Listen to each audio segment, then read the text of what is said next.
রিকশা চালককে পিটিয়ে হত্যার গুজবে রাতভর উত্তরা শপিং কমপ্লেক্স এলাকায় অবরোধ তাণ্ডব। পরিস্থিতি নিয়ন্ত্রণে পুলিশের লাঠিচার্জ, সাউন্ড গ্রেনেডের ব্যবহার।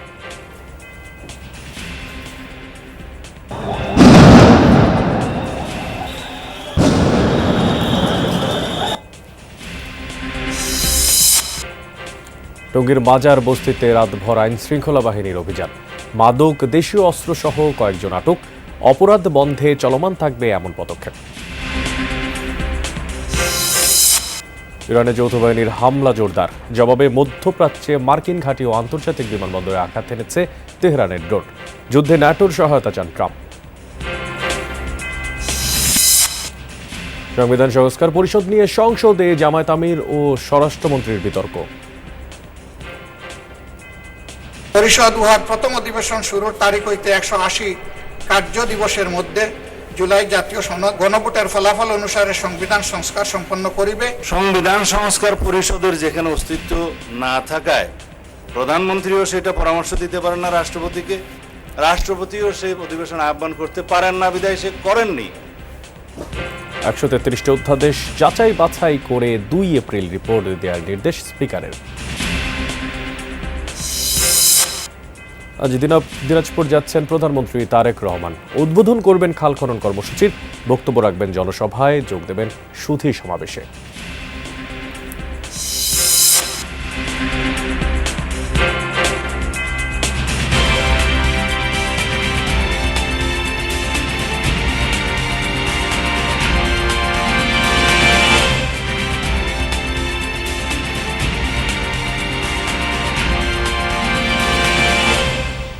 সবাইকে আমন্ত্রণ জানাচ্ছি যমুনা নিউজে। আপনাদের সঙ্গে আছি আমি মশিউর অনিক। এতক্ষণ শিরোনাম দেখছিলেন, এবার বিস্তারিত। এক রিকশা চালককে পিটিয়ে মেরে ফেলার মিথ্যা অভিযোগে রাজধানীর উত্তরা স্কয়ার শপিং কমপ্লেক্স ঘেরাও করে ব্যাপক ভাঙচুর চালিয়েছে রিকশা চালকেরা। রাত 11টা থেকে প্রায় 5 ঘন্টা চলে অবরোধ তাণ্ডব। আগুন জ্বালিয়ে বিক্ষোভ করা রিকশা চালকেরা পুলিশকে লক্ষ্য করে ইট পাটকেল ছোড়ে। পরিস্থিতি নিয়ন্ত্রণে পুলিশ লাঠিচার্জ করে, নিক্ষেপ করে কয়েকটি সাউন্ড গ্রেনেড। ভোর 4টা নাগাদ শান্ত হয় পরিস্থিতি।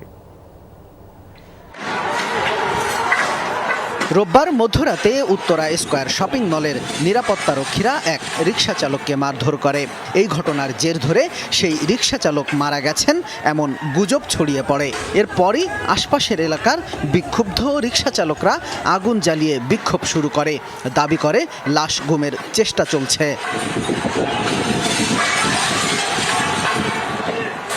আন্দোলনকারীরা অভিযোগ করেন, মার্কেটটির সামনে এক রিকশা চালক রিকশা থামালে নিরাপত্তারক্ষীদের সাথে কথা কাটাকাটি হয়। এক পর্যায়ে নিরাপত্তারক্ষীদের আঘাতে আহত হয় সে। সেই রিকশা চালক মারা গেছেন দাবি করে শুরু হয় বিক্ষোভ। আরেকটা লোক যে মারতে মারতে পড়ে গেছে গা, তাকে দাঁড়ানো একটা সিকিউরিটি গার্ড ছিল, টুপি পরা মশালা লোকটা, ওনারা টাইনা লয়ে গেছে গা, রক্ত দৌড়ায় পড়তেছে। ওখানে যাত্রী নাম্বার দিছিল ওই সময় মারছে ভাই। এটা আমরা সূক্ষ্ম শুনানি বিচার চাই। যেটা দিয়ে বাড়ি মারছে লোকটা, মনে করেন যে আর একটা কথাও বলতে পারে নাই, সে ওই অবস্থায় ওখানে মারা গেছে। মাইরা ফেলে দিয়েছে, এক মাইরা মাথা ফাটা ফেলাইছে, ফেলে দেওয়ার পরে 4-5 জনে তুলে লইয়া গেছে। রিকশা চালকের লাশ গুম করা হচ্ছে অভিযোগ উঠলে আরও ক্ষুব্ধ হন সড়ক অবরোধকারীরা। এক পর্যায়ে তারা শপিং মলের সামনের সৌন্দর্যবর্ধন গ্লাস, ইটপাটকেল ছুঁড়ে ভেঙে ফেলে। পরে পুলিশ পরিস্থিতি নিয়ন্ত্রণের চেষ্টা করলে তাদের ওপরও ছোড়া হয় ইটপাটকেল। এক পর্যায়ে ঘটনাস্থলে উপস্থিত হয় সেনাবাহিনী ও র্যাবের সদস্যরা। তাদের অভিযোগের ভিত্তিতে কয়েকজন আন্দোলনকারীকে সাথে নিয়ে যৌথ বাহিনী পুরো শপিং মল ঘুরে দেখে, কিন্তু ভেতরে লাশ লুকিয়ে রাখার অভিযোগের সত্যতা মেলে না। এ তথ্য বাইরে দেওয়ার পর আবারও বিক্ষুব্ধ হয়ে ইটপাটকেল ছুটতে থাকে আন্দোলনকারীরা। এ সময় পুলিশ তাদের ধাওয়া দিয়ে আর সাউন্ড গ্রেনেড ব্যবহার করে ছত্রভঙ্গ করে দেয়। ভোর 4টা নাগাদ পরিস্থিতি নিয়ন্ত্রণে নিয়ে পুলিশ জানায় বিক্ষুব্ধ জনতার অভিযোগ ভিত্তিহীন। সে কথা জানানোর পরও বিক্ষুব্ধ রিকশা চালকরা ক্ষান্ত না হয় পুলিশ বাধ্য হয়ে পরিস্থিতি নিয়ন্ত্রণে পদক্ষেপ নেয়। আমরা তাদেরকে নিয়ে মিডিয়া সহ আমরা গিয়ে পুরো বিল্ডিংটা সার্চ করেছি, কোথাও কোনো লোকজনকে আটক করে এখানে রাখা হয়নি বা কোনো সুযোগ নেই। আমরা তাদেরকে আশ্বস্ত করেছি, তারপরও যদি তাদের কোথাও কোনো লোক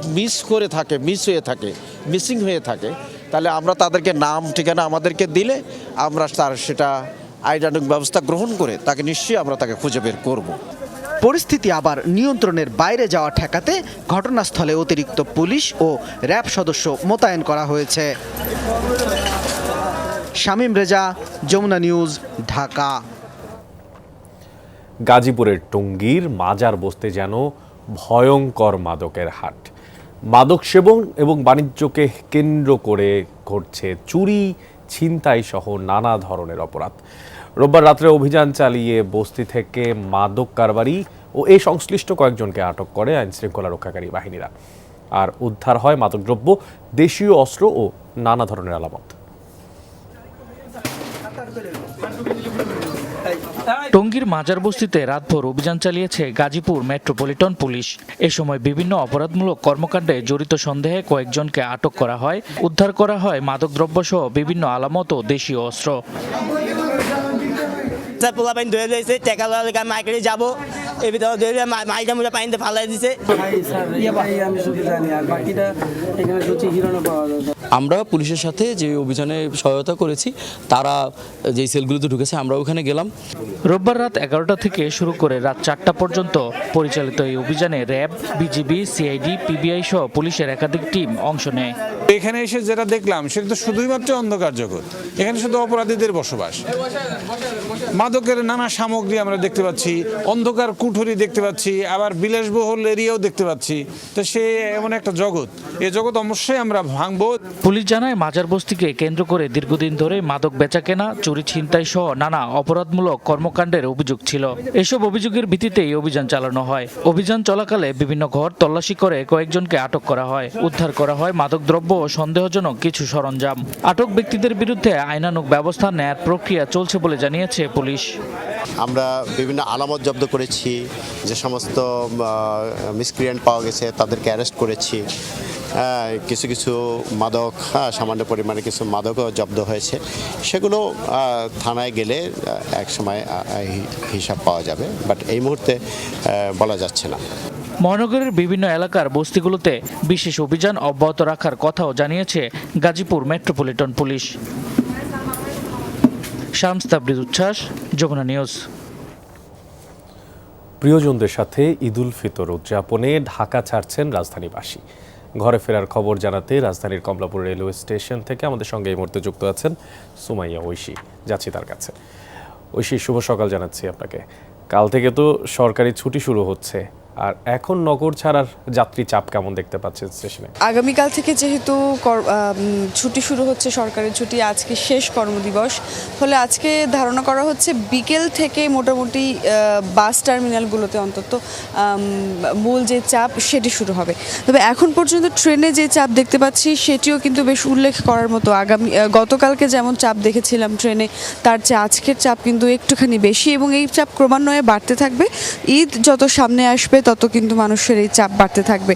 এবং ঈদ উপলক্ষে যে বিশেষ ট্রেন ছাড়ার কথা সেটিও আজকে থেকে জানা যাচ্ছে ছাড়তে পারে, এবং সেই বিষয়ে আরও সুনির্দিষ্ট তথ্য আরও কিছুক্ষণ পরে হয়তো আমি জানাতে পারবো আপনাকে। এবং এখন কিন্তু একদম 5টা থেকে ট্রেন চলাচল শুরু হয়েছে। মানুষের চাপও দেখতে পাচ্ছেন, যখন ট্রেন ছাড়ছে মানুষ ট্রেনে উঠছেন। এবং যেহেতু সরকারি ছুটি আগামীকাল থেকে শুরু, তবে তারও আগে থেকে কিন্তু স্কুল কলেজগুলো বন্ধ হয়ে গেছে। ফলে অনেকেই পরিবার পরিজনকে বাড়িতে পাঠিয়ে দিয়েছেন। অনেকে আগে ভাগে এই যে ঈদের প্রচণ্ড চাপ, সেই চাপ এড়ানোর জন্য, বা যে ভোগান্তি শুরু হয় ঈদ যাত্রার ক্ষেত্রে অন্তত, সেই ভোগান্তি এড়ানোর জন্য অনেকে আগে ভাগেই চলে যান বাড়িতে।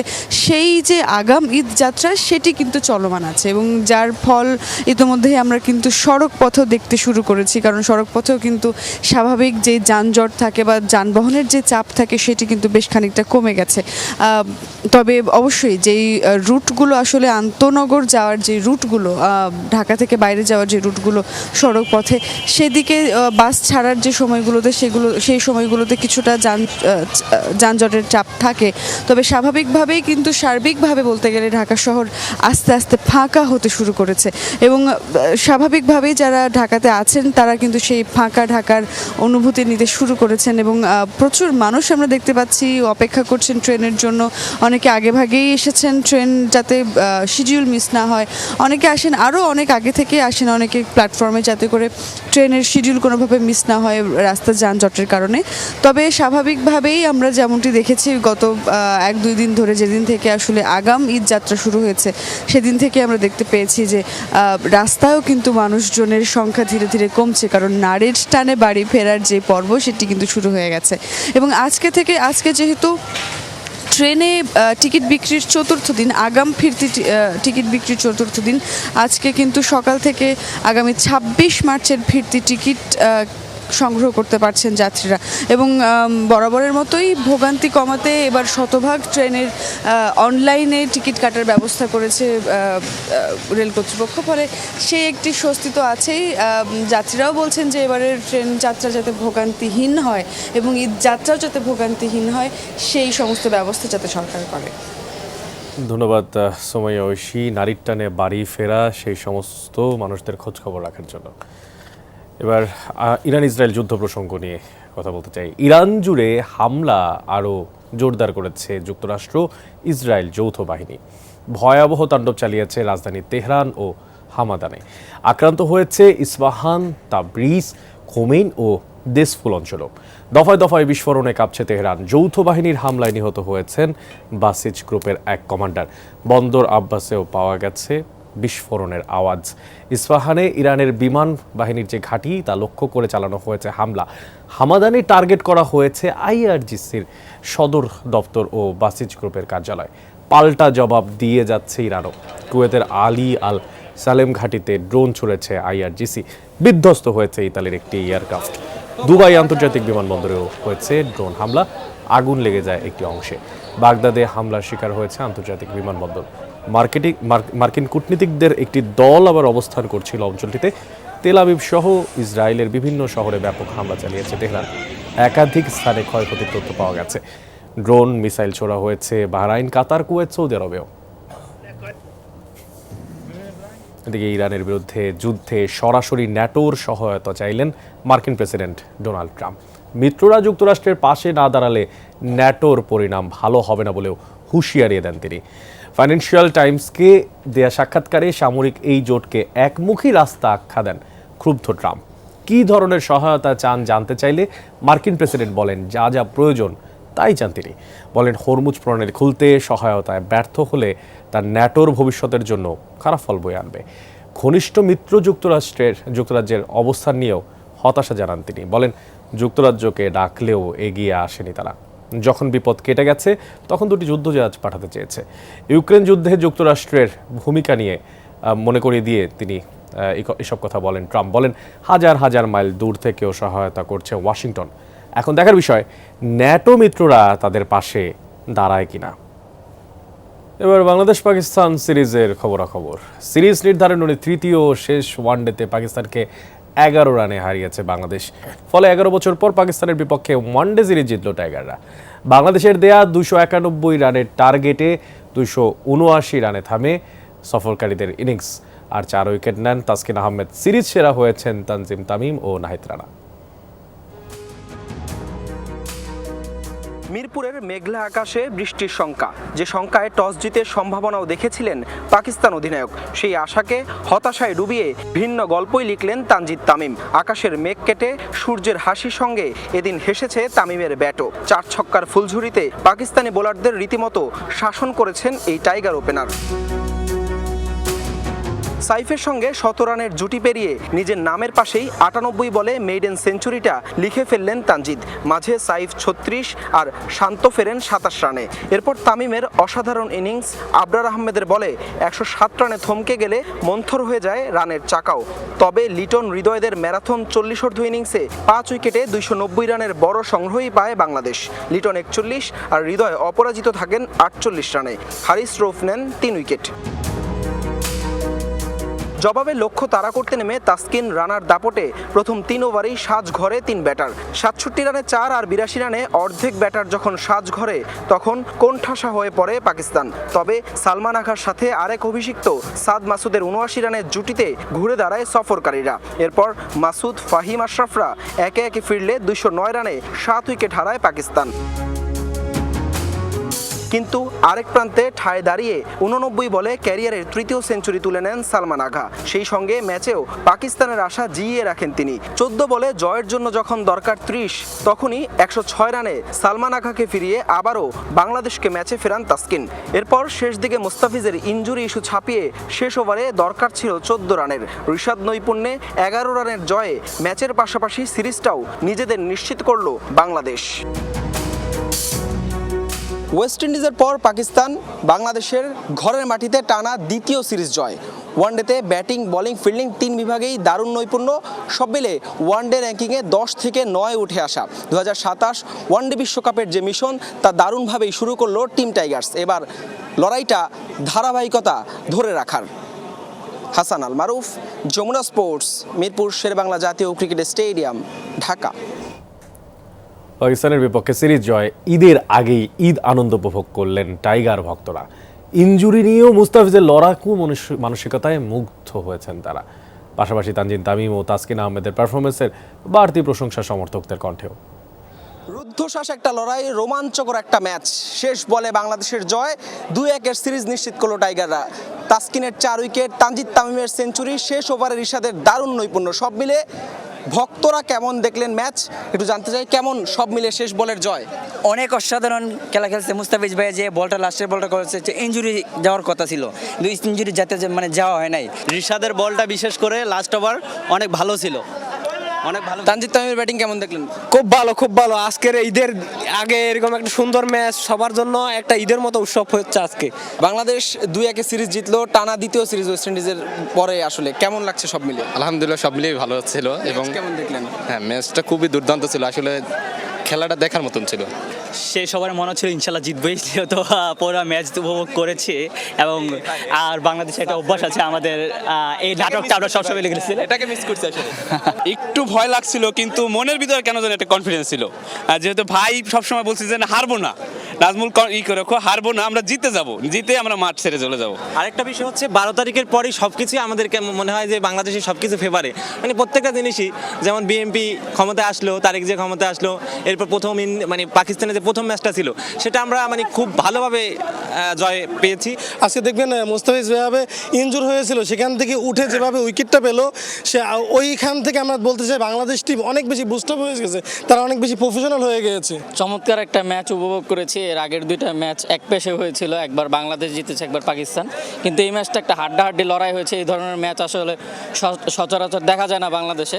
মুস্তাফিজ ইনজুর্ড হওয়ার পরের বলটা যে করছে, এটা আসলে আমরা আশা করি নাই দর্শক প্যানেল থেকে যে পরের বল সে করতে পারবে উঠে, এবং করছে, এবং সেই বলে কিন্তু উইকেট নিচ্ছে। ওইখান থেকে কিন্তু ম্যাচটা আমাদের দিকে চলে আসছে। লাস্ট শেষে ম্যাচ উইন হয়েছে, এটাই অনেক বড়, মানে আমাদের কাছে ভালো লাগতেছিল। প্রত্যাশা থাকবে বাংলাদেশ আরো ভালো করুক। বছরের প্রথম আন্তর্জাতিক সিরিজ, আর সেই সিরিজটা জয় দিয়ে শুরু করলো টিম টাইগার্স। পরবর্তী মিশন নিউজিল্যান্ড, এবং সেই মিশনে বাংলাদেশ আরও একটি সিরিজ নিশ্চিত করবে, সেটাই প্রত্যাশা টাইগার ভক্তদের। হাসান আল মারুফ, যমুনা স্পোর্টস, মিরপুর শেরেবাংলা জাতীয় ক্রিকেট স্টেডিয়াম, ঢাকা। সংবিধান সংস্কার পরিষদ ইস্যুতে গতকাল উত্তপ্ত ছিল সংসদের অধিবেশন। পয়েন্ট অফ অর্ডারের বরাবর নিয়ে এই যে বক্তব্য উত্থাপন করেন বিরোধী দলীয় সংসদ সদস্যরা। জবাবে স্বরাষ্ট্রমন্ত্রী বলেন, রাষ্ট্রপতির সংবিধান সংস্কার পরিষদের অধিবেশন ডাকার বৈধ কোনো ভিত্তি নেই।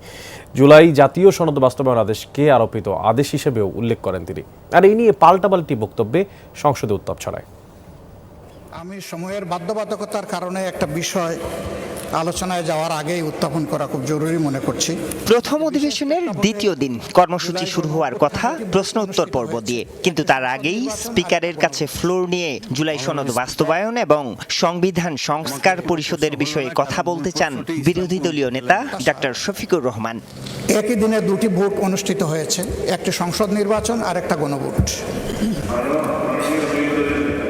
তবে নিজ সুযোগের বাইরে প্রশ্ন উপস্থাপন করায় সেই সময় ডক্টর শফিকুর রহমানকে থামিয়ে দেন speaker. Please listen to me. এই ফ্লোরটা আজকের দিনের মধ্যে যদি দেন আমি এখন কথা বলতে চাই না। এটা হলো যে যখন প্রশ্নোত্তর শেষ হবে তখনই এটা উত্থাপন করার জন্য সময়, যখন প্রশ্নোত্তর শেষ হবে তখন আপনি দাঁড়াবেন, আপনাকে ফ্লোর দেবো। পরে জনগুরুত্বপূর্ণ নোটিশ নিষ্পত্তি নিয়ে সংসদ সদস্যদের বক্তব্যের সময় আবারও ফ্লোর নেন বিরোধী দলীয় নেতা। ভোটের ফলাফলের গেজেট প্রকাশের 30 দিনের মধ্যে সংবিধান সংস্কার পরিষদের সভা আহ্বান না করায় উদ্বেগ প্রকাশ করেন তিনি। যে পদ্ধতিতে জাতীয় সংসদের প্রথম অধিবেশন আহ্বান করা হইবে অনুরূপ পদ্ধতিতে পরিষদের প্রথম অধিবেশন আহ্বান করা হইবে। আমার বিষয়টা এখানেই কনসার্নের। আজকে 30তম পঞ্জিকা দিবস, কিন্তু এর মধ্যে এই অধিবেশন আহ্বান করা হয়নি। বিরোধী দলীয় নেতার বক্তব্যের জবাব দেন স্বরাষ্ট্রমন্ত্রী সালাউদ্দিন আহমদ। প্রশ্ন রাখেন গণভোট নিয়ে রাষ্ট্রপতি আদেশ দিতে পারেন কিনা। বলেন গণভোটের রায় বাস্তবায়ন করতে হলে আগে সংশোধন করতে হবে সংবিধান। আমরা জাতির কাছে অঙ্গীকার করেছি যে জুলাই জাতীয় সনদ ঐতিহাসিকভাবে যেভাবে স্বাক্ষরিত হয়েছে রাজনৈতিক সমঝোতার দলিল হিসেবে তার প্রতিটি শব্দকে আমরা সম্মান করি, কিন্তু জুলাই জাতীয় সনদের বাইরে আরোপিত কোনো আদেশ দিয়ে, কোনো অবৈধ আদেশ দিয়ে সেটা কোনো সংবিধান সংশোধন করা যায় কিনা সেটা একটা বিশাল আইনি প্রশ্ন, সাংবিধানিক প্রশ্ন। রাষ্ট্রপতির ভাষণের উপর বক্তব্যে বিরোধী দলীয় সংসদ সদস্যদের বক্তব্যে উঠে আসে সংবিধান সংস্কার পরিষদ ইস্যু। জুলাই সনদ বাস্তবায়নে সরকারের সদিচ্ছা নিয়ে প্রশ্ন তুলেন বিরোধী দলের সংসদ সদস্যরা। রিপ্রেজেন্টেশন অফ পিপলস অর্ডার 1972 এটি একটি রাষ্ট্রপতির আদেশ, সুতরাং এটা বলার কোনো সুযোগ নেই যে রাষ্ট্রপতির আদেশ এটা আইন নয়। জুলাই আইন অধ্যাদেশ ব্যাপারে মাননীয় স্বরাষ্ট্রমন্ত্রী উল্লেখ করেছেন, সংবিধানের 152-তে বলা হয়েছে সকল অধ্যাদেশী আইন। সুতরাং তিনি এই মন্তব্যটি তার দায়িত্বশীল মন্তব্য হয়নি। আমরা আশা করি ভবিষ্যতে তিনি দায়িত্বশীল মন্তব্য করবেন। অধিবেশন মুলতবির পর বিরোধী দলীয় নেতা গণমাধ্যমকে বলেন সংসদে এর সমাধান না হলে রাজপথে নামবেন তারা। সংসদের ভিতরেই এর সমাধান আমরা করতে চাই, কিন্তু কোনো কারণে যদি সংসদের ভিতরে আমরা এর জনগণের এই প্রত্যাশা বা আকাঙ্ক্ষার বাস্তবায়ন না পাই, তখন স্বাভাবিকভাবেই আমাদেরকে রাজপথে তখন আন্দোলনে যেতে হবে। নির্বাচন কমিশনার স্বয়ং এই শপথ পড়িয়েছেন, ফলে এই শপথটাকে যদি অসাংবিধানিক বলা হয় তাহলে নির্বাচন কমিশন এবং প্রধান নির্বাচন কমিশনারকেই সংবিধানের বিরুদ্ধে দাঁড় করিয়ে দেওয়া হচ্ছে। তবে তার আগে এ নিয়ে সংসদেই আলোচনার জন্য ঈদের পর স্পিকারের কাছে নোটিশ দেওয়ার কথা জানিয়েছে বিরোধী দল। আরিফুর রহমান সবুজ, যমুনা নিউজ, ঢাকা। আজ দেশের 54 জেলায় খাল খনন কর্মসূচির উদ্বোধন করবেন প্রধানমন্ত্রী তারেক রহমান। দিনাজপুরের কাহারোল উপজেলায় সাহাপাড়া খাল খননের মধ্য দিয়ে এই কর্মসূচির উদ্বোধন করবেন তিনি।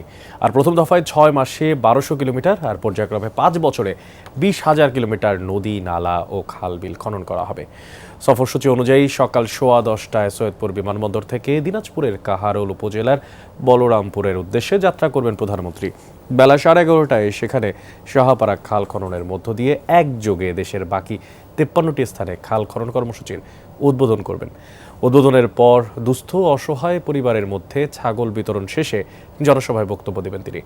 বেলা 3:30টায় দিনাজপুর উপশহর এলাকায় ফরিদপুর কবরস্থানে নানা নানি খালাসহ নিকটাত্মীয়দের কবর জিয়ারত করবেন তারেক রহমান। আর বিকেলে 5টার দিকে শহরের গোরে শহীদ বড় ময়দানে দিনাজপুরের সুধী সমাবেশ শেষে ইফতার ও দোয়া মাহফিলে অংশ নেবেন তিনি। সন্ধ্যা 6:45টায় দিনাজপুর থেকে ঢাকার উদ্দেশ্যে রওনা করবেন প্রধানমন্ত্রী তারেক রহমান।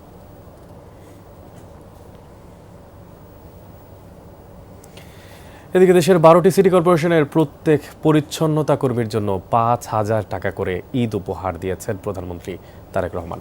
রোববার বিকেল 3:30টায় সংসদ সচিবালয়ে চট্টগ্রাম সিটি কর্পোরেশনের মেয়র ও অন্যান্য সিটি কর্পোরেশনের প্রশাসকদের হাতে চেক তুলে দেন প্রধানমন্ত্রী। এই সময় তিনি বলেন, নগর সেবায় নিয়োজিত সকল কর্মীর কল্যাণে সরকার ভবিষ্যতেও বিভিন্ন মানবিক ও কল্যাণমূলক উদ্যোগ অব্যাহত রাখা হবে। আর এই সময় স্থানীয় সরকার মন্ত্রী মির্জা ফখরুল ইসলাম আলমগীর, প্রতিমন্ত্রী মীর শাহে আলম উপস্থিত ছিলেন। রাজধানীতে দুর্বৃত্তের গুলিতে কন্টেন্ট ক্রিয়েটর মোহাম্মদ রাকিব মারা গেছেন। আর এই ঘটনায় একজনকে আটক করা হয়েছে বলে জানিয়েছে পুলিশ। রাত 10টার পর কেন্দ্রীয় শহীদ মিনার এলাকায় রাকিবকে গুলি করা হয়। পরে পথচারীরা তাকে উদ্ধার করে ঢাকা মেডিকেল কলেজ হাসপাতালের জরুরি বিভাগে ভর্তি করেন। তবে চিকিৎসাধীন অবস্থায় রাকিব হাসপাতালেই মারা যান। শহীদ মিনারে রাকিবকে গুলির পরপরই সেখানে থাকা লোকজন এক যুবককে আটক করে। এ সময় সেই যুবককে পথচারীরা মারধর করে পুলিশে সোপর্দ করে। পুলিশ বলছে রাকিবের মাথায় গুলি ও শরীরের বিভিন্ন জায়গায় ধারালো অস্ত্রের আঘাত রয়েছে।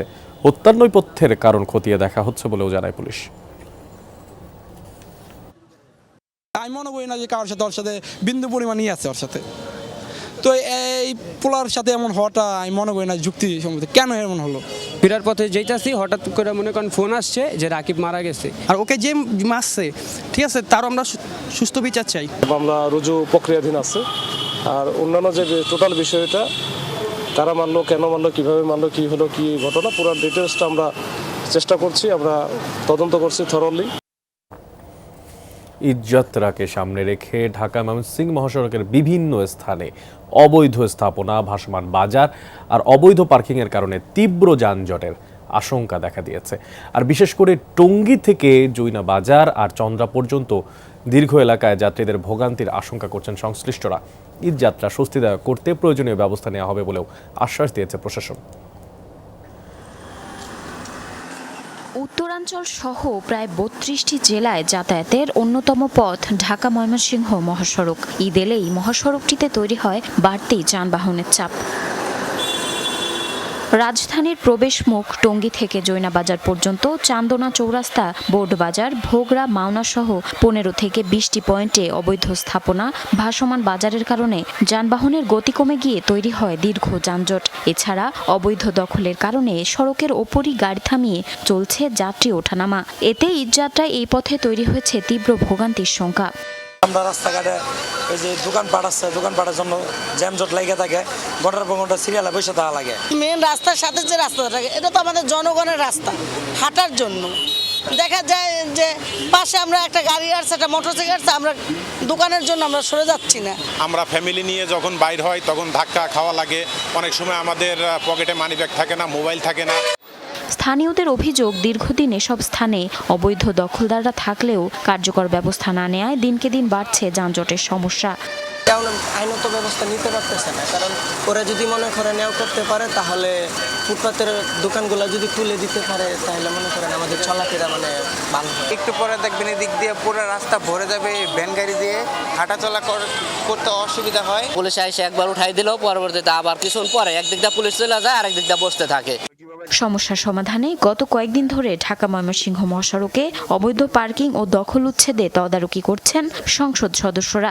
ঈদযাত্রা স্বস্তিদায়ক করতে প্রয়োজনীয় ব্যবস্থা নেওয়া হবে বলে আশ্বাস দিয়েছেন গাজীপুর মেট্রোপলিটনের পুলিশ কমিশনার। ফুটপাতে যে অবৈধ দখলগুলো আছে, দোকানগুলো আছে, সেগুলো আজকে থেকে অভিযান শুরু হচ্ছে এবং এটা ঈদের আগ পর্যন্ত চলমান থাকবে এবং পরবর্তীতেও যেন তারা আর অবৈধভাবে ফুটপাত দখল করতে না পারে, রাস্তা দখল করতে না পারে, সে ব্যাপারে ব্যবস্থা নেওয়া হবে। আমরা শক্তভাবে চেষ্টা করছি যে এগুলো নিয়ন্ত্রণে নেওয়ার জন্য, ক্রমান্বয়ে যাতে মানুষের নিরবিচ্ছিন্ন যাত্রা আমরা নিশ্চিত করতে পারি সে ব্যবস্থা আমরা গ্রহণ করব। মহাসড়কের অবৈধ দখল ও ভাসমান বাজার সরানো না হলে ঈদযাত্রায় ঢাকা ময়মনসিংহ মহাসড়কে যাত্রীদের দুর্ভোগ আরও বাড়তে পারে বলে মনে করছেন সংশ্লিষ্টরা। জারিন অর্নি, যমুনা নিউজ। রোজার মাসে দেশে চালের চাহিদা এমনিতেই কম থাকে, তার উপরে মিলে নেই সংকট। গত 7 দিনে আমদানি বেড়েছে প্রায় দ্বিগুণ, তারপরেও রাজধানীতে বাড়তি দামে বিক্রি হচ্ছে চাল। এর কোনো ব্যাখ্যা নেই কারো কাছে। অনেকে দোষ দিচ্ছেন মিলারদের, কারো সন্দেহ আড়তদারদের ঘিরে। অভিযোগ মিলছে ঈদের আগে বাড়তি মুনাফা লুটে নিতে চাইছে চালের অসাধু চক্র।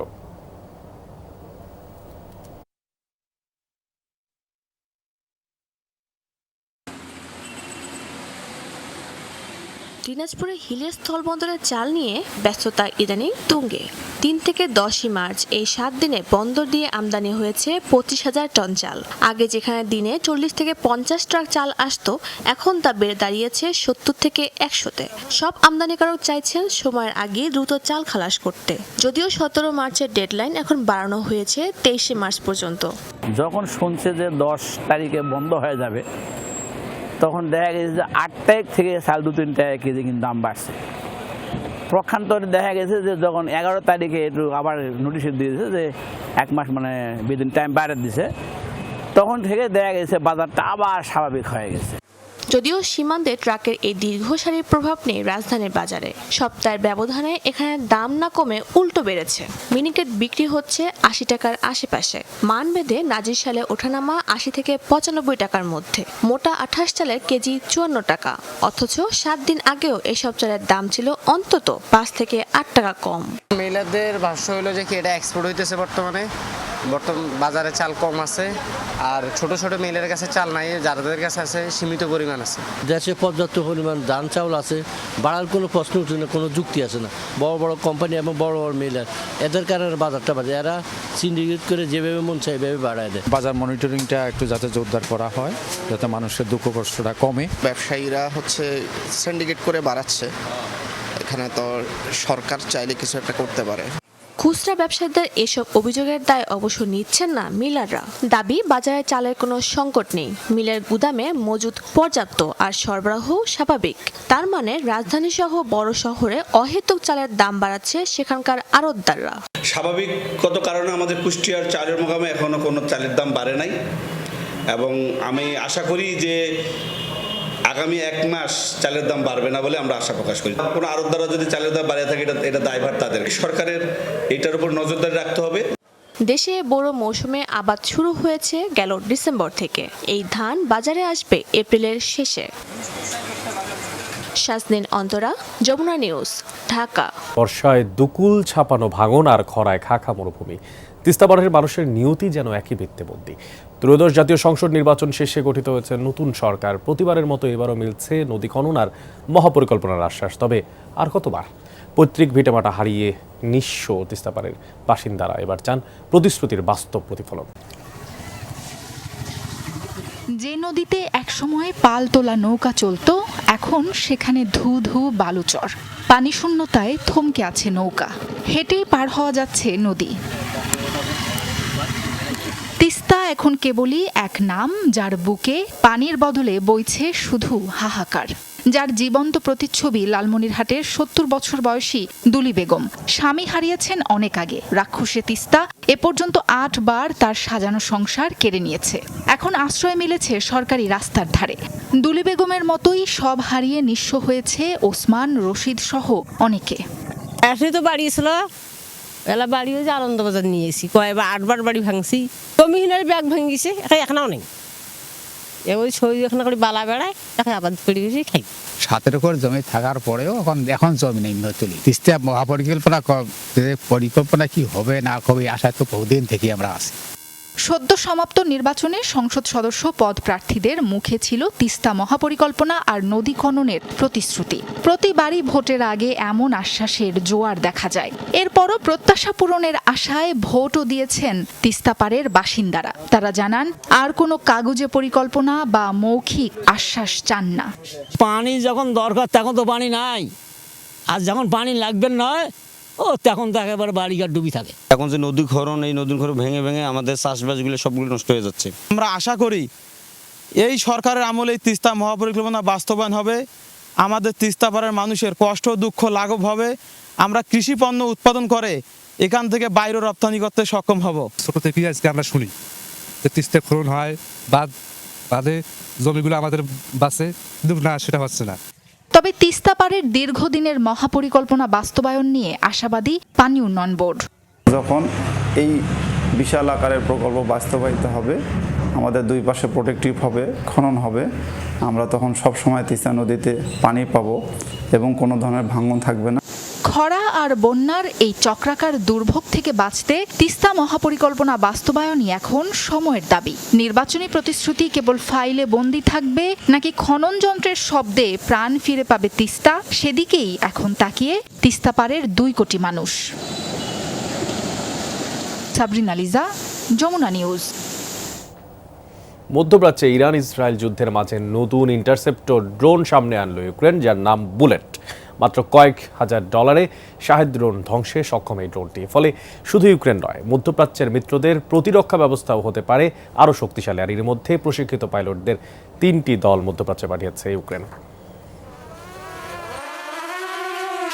মধ্যপ্রাচ্য জুড়ে ইরান ইসরায়েল যুদ্ধের উত্তাপ যখন ক্রমাগত বাড়ছে, তখনই সামনে এলো ইউক্রেনের নতুন ইন্টারসেপ্টর ড্রোন বুলেট। ইরানের শাহেদ ড্রোন ধ্বংসে বিশেষ পারদর্শী এই ড্রোন। ঘন্টায় ৩১০ কিলোমিটার গতিতে উঠতে পারে এই ড্রোন, ২৫ মিনিট আকাশে থাকতে পারে এবং মাত্র ৮০০ গ্রাম পেলোড বহন করতে সক্ষম। দাম মাত্র $২১০০, যেখানে শাহেদ ড্রোনের মূল্য $৩০ থেকে $১৫০,০০০, অর্থাৎ খরচের দিক থেকে এটি অনেক বেশি সাশ্রয়ী। অর্থনীতির লড়াইয়ে এই ড্রোনই এখন ইউক্রেনের নতুন হাতিয়ার। যদি আমরা ব্যয়বহুল অস্ত্র দিয়ে শত্রুকে ধ্বংস করি তা অর্থনীতির দিক থেকে সুবিধাজনক নয়, কিন্তু আমাদের ইন্টারসেপ্টর অনেক সস্তা, তাই যুদ্ধে ব্যয় কমবে। এদিকে প্রেসিডেন্ট জেলেনস্কি জানিয়েছেন, এরই মধ্যে ইউক্রেনি পাইলটদের প্রশিক্ষিত 3টি দল মধ্যপ্রাচ্যে কাতার, সংযুক্ত আরব আমিরাত এবং সৌদি আরবে পাঠানো হয়েছে। স্থানীয় প্রতিরক্ষা ব্যবস্থা শক্তিশালী করতে সহযোগিতা করবে তারা। প্রযুক্তি প্রয়োগ সহজ নয়। প্রতিটি পাইলটকে আগে এফপিভি ড্রোনের অভিজ্ঞতা থাকতে হবে, তারপরই তারা এন্টি এয়ারক্রাফট ড্রোন পরিচালনা করতে পারবে। ইউক্রেনের উদ্ভাবনী ড্রোন কৌশল শুধু নিজেদের দেশ রক্ষা করেই সীমাবদ্ধ নয়, বরং মধ্যপ্রাচ্যে মিত্রদের সহায়তায় ব্যবহার করে কূটনৈতিক সুবিধাও নিশ্চিত করতে চাইছে কিয়েভ। নতুন এই ড্রোন প্রযুক্তি বিশ্বমঞ্চে প্রতিরক্ষা ও কৌশলগত পরিকল্পনার নতুন দিক উন্মোচন করবে বলে মনে করছেন বিশ্লেষকরা। অস্মিতা বিশ্বাস, যমুনা নিউজ। দর্শক, এই ছিল যমুনা নিউজে। এতক্ষণ সাথে থাকার জন্য ধন্যবাদ সবাইকে।